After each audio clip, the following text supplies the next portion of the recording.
بسم اللہ الرحمن الرحیم۔ السلام علیکم۔ اللہ تعالیٰ نے بنی نوع انسان کی رہنمائی کے لیے کم و بیش 1,24,000 انبیاء کرام کو مبعوث فرمایا۔ انبیاء کرام کی بعثت کا سلسلہ حضرت آدم علیہ السلام سے شروع ہوا اور اس مبارک سلسلے کا اختتام حضرت محمد صلی اللہ علیہ وسلم کی ذات اقدس پر ہوا کہ آپ صلی اللہ علیہ وسلم خاتم النبیین ہیں۔ قرآن کریم میں متعدد انبیاء کرام کے اسماء گرامی مذکور ہیں، جبکہ بعض انبیاء کرام کے نام احادیث مبارکہ میں بھی ملتے ہیں۔ ان برگزیدہ ہستیوں نے ایک طرف لوگوں کو اللہ تعالیٰ کے پیغام سے روشناس کروایا تو دوسری طرف خود کو نمونے کے طور پر پیش کیا تاکہ ان کی پیروی سے دنیا و آخرت میں کامیابی حاصل کی جا سکے۔ آسمان دنیا کی گہما گہمی کسی بڑی خبر کی نوید سنا رہی تھی۔ جوں جوں وقت گزر رہا تھا، تسبیح و تحلیل میں مصروف فرشتوں کے تجسس اور بے چینی میں اضافہ ہوتا جا رہا تھا۔ نظریں بیت المعمور پر تھیں اور کان اللہ کی پکار کے منتظر۔ بالآخر انتظار کی گھڑیاں ختم ہوئیں اور رب ذوالجلال کا حکم فضا میں بلند ہوا۔ ترجمہ: میں زمین پر اپنا نائب بنانے والا ہوں۔ فرشتے اس فیصلے پر حیران تھے اور متعجب بھی۔ ان کا خیال تھا کہ جنات کی طرح یہ بھی زمین پر لڑائی جھگڑا اور فساد کریں گی۔ چنانچہ انہوں نے اس فیصلے کی حکمت معلوم کرنے کی غرض سے ڈرتے ڈرتے عرض کیا: اے ہمارے رب، ایسے شخص کو کیوں پیدا کرتا ہے جو زمین میں فساد کرے اور خون بہائے؟ اور ہم تیری تسبیح، حمد اور پاکیزگی بیان کرنے والے ہیں۔ اللہ تعالیٰ نے فرمایا: جو میں جانتا ہوں وہ تم نہیں جانتے۔ تخلیق آدم علیہ السلام۔ اللہ تعالیٰ نے حضرت جبرائیل علیہ السلام کو حکم دیا کہ کرۂ ارض سے مٹی لے کر آؤ۔ حضرت ابو موسیٰ اشعری رضی اللہ تعالیٰ عنہ سے روایت ہے کہ نبی صلی اللہ علیہ وسلم نے ارشاد فرمایا: اللہ تعالیٰ نے حضرت آدم کو ایک مٹھی خاک سے پیدا فرمایا۔ یہ مٹھی تمام روئے زمین سے حاصل کی گئی۔ یہی وجہ ہے کہ حضرت آدم علیہ السلام کی نسل میں مختلف رنگ و زبان کے لوگ پائے جاتے ہیں۔ حضرت ابو ہریرہ سے روایت ہے کہ حضور اکرم صلی اللہ علیہ وسلم نے فرمایا کہ جب اللہ نے آدم کو پیدا فرمایا اور ان میں روح پھونکی تو ان کو چھینک آئی، جس پر انہوں نے الحمدللہ کہا۔ یوں سب سے پہلے ان کے منہ سے اللہ کی حمد نکلی، پھر اللہ نے برحمک اللہ فرمایا۔ اللہ تعالیٰ نے حضرت آدم کو 4 عظیم شرف اور مرتبے عطا فرمائے۔ نمبر 1، اپنے ہاتھ سے پیدا فرمایا۔ نمبر 2، روح پھونکی فرشتوں کو۔ نمبر 3، فرشتوں کو سجدہ کرنے کا حکم فرمایا۔ اشیاء کے ناموں کے علم سے سرفراز فرمایا۔ فرشتوں کو حکم سجدہ۔ اللہ تعالیٰ نے حضرت آدم کو تمام نام سکھا کر ان چیزوں کو فرشتوں کے سامنے پیش کیا اور فرمایا: اگر تم سچے ہو تو ان چیزوں کے نام بتاؤ۔ تو انہوں نے کہا: اے اللہ، تیری ذات پاک ہے، ہمیں علم نہیں سوائے اس کے کہ جو تو نے ہم کو سکھایا ہے۔ بے شک آپ بڑے علم و حکمت والے ہیں۔ پھر اللہ نے حضرت آدم کو حکم دیا کہ ان چیزوں کے نام بتاؤ۔ سو انہوں نے ان سب چیزوں کے نام بتائے۔ اللہ تعالیٰ نے فرمایا: دیکھو، میں نے تم سے نہ کہا تھا کہ میں زمین و آسمان کی تمام پوشیدہ چیزوں سے واقف ہوں؟ میں ان باتوں کو بھی جانتا ہوں جن کو تم ظاہر کر دیتے ہو اور جن کو تم دل میں رکھتے ہو۔ سورہ بقرہ 31، 32، 33۔ حق تعالیٰ نے تمام فرشتوں کو حکم دیا کہ آدم کو سجدہ کرو، تو ابلیس کے سوا سب نے سجدہ کیا۔ اس نے انکار کر دیا اور تکبر سے کہا اور وہ کافروں میں ہو گیا۔ سورہ بقرہ 34 نمبر آیت۔ اللہ نے ابلیس سے پوچھا: جب میں نے تجھ کو حکم دیا تھا تو کس چیز نے تجھ کو سجدے سے باز رکھا؟ اس نے کہا: میں اس سے افضل ہوں، تو نے مجھے آگ سے پیدا کیا ہے اور اسے خاک سے۔ اللہ نے فرمایا: تو بحشت سے اتر جا، تجھے حق نہیں کہ تو یہاں رہ کر غرور کرے، پس نکل جا، بے شک تو ذلیلوں میں سے ہے۔ اس نے کہا: مجھے اس دن تک مہلت عطا فرمائیے جس دن قیامت آئے گی۔ اللہ نے شیطان کو مہلت عطا فرما دی تو اس نے کہا: اب میں تیرے بندوں کو قیامت تک بہکاؤں گا، آگے سے، پیچھے سے، دائیں سے، بائیں سے۔ اللہ نے فرمایا: جو لوگ تیری پیروی کریں گے میں تجھ سمیت ان سب سے جہنم بھر دوں گا۔ سورہ اعراف 11 سے 18 نمبر آیت۔ ابلیس کی حقیقت۔ ابلیس اور شیطان ایک ہی صفت اور حقیقت کے دو ایسے نام ہیں جس کا کام اللہ کے بندوں کو ورگلانا، شر پھیلانا، انہیں اللہ سے باغی کر کے برائی کے کاموں کی جانب راغب کرنا۔ یہ انسان کا وہ ازلی دشمن ہے جو قیامت تک اس کا پیچھا نہیں چھوڑے گا۔ حضرت عائشہ صدیقہ رضی اللہ تعالیٰ عنہ سے روایت ہے کہ نبی کریم صلی اللہ علیہ وسلم نے فرمایا کہ فرشتے نور سے، آدم مٹی سے اور ابلیس آگ سے پیدا کیا گیا۔ حضرت عبداللہ بن عمر رضی اللہ تعالیٰ عنہ فرماتے ہیں کہ جنات حضرت آدم سے 2000 سال پہلے سے دنیا میں آباد تھے، جنہوں نے دنیا میں دنگا و فساد مچا رکھا تھا۔ چنانچہ اللہ نے فرشتوں کے ایک لشکر کو دنیا میں روانہ کیا جنہوں نے ان جنات کو مار مار کر سمندری جزیروں اور ویران علاقوں میں بھگا دیا۔ حضرت سعد بن منصور رحمۃ اللہ علیہ کا قول ہے کہ اس موقع پر بہت سے جنات قتل کیے گئے اور کچھ گرفتار بھی ہوئے، انہی میں ابلیس بھی تھا جو اب بھی بچا تھا۔ اسے آسمان پر لا کر رکھا گیا، یہ فرشتوں کے ساتھ عبادت میں مصروف ہو گیا اور بہت جلد علم کا ماہر اور عبادت گزار بن گیا۔ حضرت عبداللہ بن مسعود فرماتے ہیں کہ ابلیس آسمانوں میں فرشتوں کا سردار بن گیا۔ حضرت ابن عباس نے فرمایا کہ ابلیس کا نام عزازیل تھا۔ سورہ کہف آیت 50 میں بھی اللہ نے فرمایا کہ ابلیس جنات میں سے تھا۔ تفسیر ابن جوزی میں حضرت عبداللہ بن عباس سے روایت ہے کہ نبی کریم صلی اللہ علیہ وسلم نے فرمایا، شیطان آدمی کے جسم میں خون کی طرح سرایت کر جاتا ہے، بندے کا دل اس کا خاص ٹھکانہ ہے، تاہم شیطان کو اتنی قوت حاصل نہیں کہ وہ انسان کو راہ حق سے زبردستی ہٹا دے۔ یہ دوسری بات ہے کہ وہ لوگوں کے دلوں میں وسوسے اور برے خیالات ڈال کر انہیں برائی کی طرف راغب کرتا رہتا ہے، اور یہی بندوں کا امتحان ہے۔ حضرت آدم علیہ السلام اور حوا علیہ السلام جنت میں۔ یوں تو جنت میں تمام آسائشیں نعمتیں موجود تھیں، لیکن اس کے باوجود حضرت آدم علیہ السلام تنہائی اور اجنبیت محسوس کرتے تھے، چنانچہ اللہ تعالیٰ نے ان کی تنہائی دور کرنے کا بندوبست فرمایا، حضرت حوا علیہ السلام کو پیدا کر دیا۔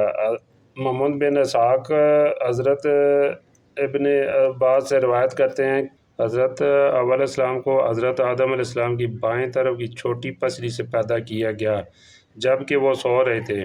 پھر اللہ نے حضرت آدم علیہ السلام کو حکم فرمایا کہ وہ اور ان کی بیوی جنت میں سکونت فرمائیں، اور فرمایا جہاں سے چاہو بھلا روک ٹوک کھاؤ، لیکن اس درخت کے پاس نہ جانا ورنہ ظالموں میں سے ہو جاؤ گے۔ سورہ بقرہ آیت نمبر 35۔ حضرت آدم علیہ السلام اور حضرت حوا علیہ السلام بڑے آرام و سکون سے جنت میں رہنے لگے۔ روایت میں ہے کہ حضرت آدم علیہ السلام 100 سال یا 60 سال جنت میں رہے۔ اس عرصے میں دونوں پر جنت کے کسی بھی حصے میں جانے پر پابندی نہ تھی سوائے شجر ممنوعہ کے۔ شیطان اب ان دونوں کا کھلا دشمن تھا اور اپنی سزا کا بدلہ لینے کے لیے بے قرار بھی۔ اس کی شدید خواہش تھی کہ یہ اللہ کے حکم کی خلاف ورزی کریں۔ پھر شیطان نے ان دونوں کے دلوں میں وسوسے ڈالنے شروع کیے، ان کی شرمگاہیں جو ایک دوسرے سے پوشیدہ تھی بے پردہ ہو جائیں۔ اس نے انہیں کہا، تمہارے رب نے تم دونوں کو اس درخت سے اس لیے منع فرمایا کہ کہیں یہ پھل کھا کر تم دونوں فرشتے نہ ہو جاؤ، یا کہیں ہمیشہ زندہ رہنے والوں میں سے ہو جاؤ۔ سورہ اعراف۔ شیطان کی ان باتوں نے حضرت حوا کو سوچنے پر مجبور کر دیا، اور پھر شیطان کی مسلسل اور تواتر کے ساتھ سازشیں رنگ لائیں اور اس نے حضرت حوا کو پھل کھانے پر راضی کر لیا۔ ایک دن حضرت حوا نے حضرت آدم سے کہا کہ ہم اس شجر ممنوعہ کا ذرا سا حصہ کھا کر تو دیکھیں، آخر وہ کیا راز ہے جو اللہ نے اسے کھانے سے منع فرمایا۔ شروع میں تو حضرت آدم علیہ السلام اس کے لیے قطعی طور پر تیار نہ تھے، لیکن پھر حضرت حوا کے مسلسل اصرار پر بادل نخواستہ وہ بھی راضی ہو گئے۔ ابھی ان دونوں نے پھل کو پورے طور پر چکھا بھی نہ تھا کہ ان کی سترگاہیں ایک دوسرے پر اجا ہو گئیں، جس پر دونوں بدحواسی اور پریشانی میں جنت کے درختوں کے پتے توڑ توڑ کر اپنا بدن چھپانے لگے۔ اللہ نے دونوں کو پکارا اور فرمایا، کیا میں نے تم کو منع نہیں کیا تھا کہ اس درخت کا پھل نہ کھانا اور شیطان کے ورگلانے میں نہ آنا؟ یہ تمہارا کھلا دشمن ہے۔ سورہ اعراف۔ دونوں نے جب اللہ کی پکار سنی تو وہ مارے خوف الہ کی کانپ اٹھے، نہایت لاچارگی اور عاجزی سے اپنی خطا پر نادم و شرمندہ ہوتے ہوئے بارگاہ خداوندی میں عرض کیا، اے ہمارے رب، ہم دونوں سے بہت بڑی غلطی ہو گئی ہے۔ اب اگر آپ نے ہم پر رحم و کرم نہ کیا اور معاف نہ فرمایا تو ہم تباہ و برباد ہو جائیں گے۔ سورہ اعراف آیت نمبر 23۔ حق تعالیٰ نے فرمایا کہ اب تم دونوں ایک خاص مدت تک زمین پر ہی رہو گے جہاں تم ایک دوسرے کے دشمن ہوگے اور وہاں ہی مرنا ہے اور اسی میں سے پھر پیدا ہونا ہے۔ سورہ اعراف آیت نمبر 25۔ چنانچہ دونوں کو زمین کی طرف روانہ کر دیا گیا۔ حضرت آدم و حوا زمین پر۔ روایت میں ہے کہ حضرت آدم علیہ السلام کو ہند، حضرت حوا علیہ السلام کو جدہ اور ابلیس کو بصرہ سے چند میل کے فاصلے پر اتارا گیا۔ حضرت سعدی رحمۃ اللہ علیہ فرماتے ہیں کہ جب حضرت آدم علیہ السلام جنت سے ہند میں اترے تو ان کے پاس حجر اسود تھا اور جنت کے درختوں کے پتوں کی ایک مٹھی بھی تھی۔ پھر حضرت آدم علیہ السلام نے ان پتوں کو زمین پر پھیلا دیا اور یہ خوشبودار درخت ان پتوں ہی کی پیداوار ہیں۔ حضرت ابن عباس رضی اللہ تعالیٰ عنہ سے مروی ہے کہ حضرت جبرائیل علیہ السلام حضرت آدم علیہ السلام کے پاس آئے اور گندم کے 7 دانے ساتھ لائے۔ حضرت آدم علیہ السلام نے پوچھا، یہ کیا ہے؟ عرض کیا، یہ اس درخت کا پھل ہے جس سے آپ کو روکا گیا تھا، لیکن آپ نے تناول کر لیا۔ فرمایا، تو اب میں اس کا کیا کروں؟ عرض کیا، ان کو زمین میں بو دیجئے۔ حضرت آدم علیہ السلام نے وہ بیج بو دیے اور وہ دانے وزن میں ان دنیا کے دانوں سے لاکھ درجے زیادہ تھے۔ وہ دانے اگے۔ حضرت آدم علیہ السلام نے فصل کاٹی، پھر دانوں کو بھوسی سے جدا کیا، پھر صفائی کی، اسے پیس کر آٹا گوندھا اور روٹی پکائی۔ اس طرح محنت و مشقت کے بعد اسے کھایا۔ قصص القرآن، ابن کثیر۔ توبہ کی قبولیت اور زمین پر ملاب۔ حضرت آدم علیہ السلام زمین پر آنے کے بعد نہایت شرمسار اور افسردہ تھے۔ پھر حضرت حوا علیہ السلام سے علیحدگی نے بھی سخت پریشانی میں مبتلا کر دیا تھا۔ روایت میں ہے کہ آپ ایک طویل عرصے تک اللہ کے حضور گڑ گڑاتے رہے، فریاد کرتے رہے اور آنسو بہاتے رہے، یہاں تک کہ اللہ تعالیٰ کو ان کی اس گریہ وزاری پر رحم آ گیا، اور پھر ایک دن حضرت جبرائیل علیہ السلام نے حضرت آدم علیہ السلام کے پاس آ کر انہیں اللہ کی جانب سے معافی کی نوید سنائی۔ حضرت آدم علیہ السلام خوشی سے سرشار برگاہ خداوندی میں سر بسجود ہو کر سجدہ شکر بجا لائے۔ پھر حضرت جبرائیل علیہ السلام انہیں لے کر مکہ آئے، جہاں حضرت آدم علیہ السلام نے کعبہ شریف کی بنیاد رکھی اور حجر اسود کو کعبہ کی دیوار پر نصب فرمایا، پھر اس کے گرد طواف کیا۔ طواف سے فارغ ہو کر حضرت جبرائیل علیہ السلام انہیں جبل عرفات لے گئے، جہاں حضرت حوا علیہ السلام تشریف فرما تھیں۔ ایک طویل عرصے کی جدائی اور حالات نے بہت سے جسمانی تغیرات پیدا کر دیے تھے، چنانچہ دونوں ایک دوسرے کو پہچان نہ پائے، جس پر حضرت جبرائیل علیہ السلام نے دونوں کا تعارف کروایا۔ حضرت آدم علیہ السلام اور حضرت حوا علیہ السلام کی ملاقات کے بعد اللہ نے انہیں اولاد کثیر سے نوازا۔ حضرت حوا جب امید سے ہوتی تو ایک لڑکا اور ایک لڑکی پیدا ہوتے، جب دوبارہ امید سے ہوتی تو پھر ایک لڑکا اور ایک لڑکی پیدا ہوتے۔ پہلے والے لڑکے کی شادی دوسری مرتبہ والی لڑکی سے اور دوسرے والے لڑکے کی پہلی والی لڑکی سے شادی کر دی جاتی۔ چنانچہ پہلی مرتبہ قابیل اور ان کی بہن اقلیمیہ پیدا ہوئی، دوسری مرتبہ حابیل اور اس کی بہن یہودہ پیدا ہوئی۔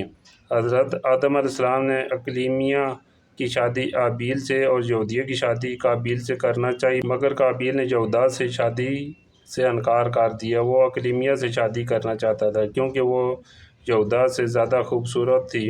حضرت آدم علیہ السلام نے ہر چند سمجھایا لیکن وہ بضد رہا۔ آخر حضرت آدم علیہ السلام نے دونوں بیٹوں سے فرمایا کہ تم دونوں اپنی قربانی کو اس صفحہ پر لے جاؤ۔